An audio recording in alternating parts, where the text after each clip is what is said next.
sabihin ng pagiging core? Sabi ng iba, yung core daw yung pinakamadaling role sa lahat. Kasi pa-farm lang daw, walang iniintindi, tapos pag-alagala lang daw sa mapa. Pero sasabihin ko sa'yo ang malungkot na katotohanan kapag core user ka. Tama, pa-farm lang, pag-alagala sa mapa. Pero hindi mo nararamdaman yung pressure na nararamdaman ng isang core.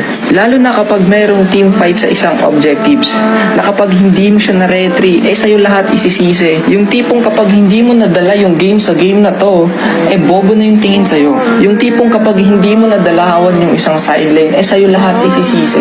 Pero partida, hindi ka na tinutulungan nung ini-invade yung farm mo. Kaya ngayon yung sabihin sa akin na madali mag-core. Kung meron mang sobrang galing mag-core, maniwala ka sa akin. Lahat ng trash talk inabot niyan, lahat ng sisi pinagdaanan niyan bago siya maging magaling at nasanay sa ganung kultura.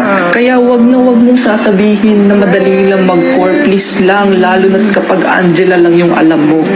Inang Angela yan, ka-lightning tranchot. Kaya sa mga nagbabalak mag-core dyan, isipin mo muna kung kaya mo saluhin lahat ng trash talk bago ka lumipat ng role. Etong huling bagay na sasabihin ko ay talagang nangyayari. Alam mo ba kung bakit maraming core na nagkikwit? Dahil hindi nila kinakaya yung pressure.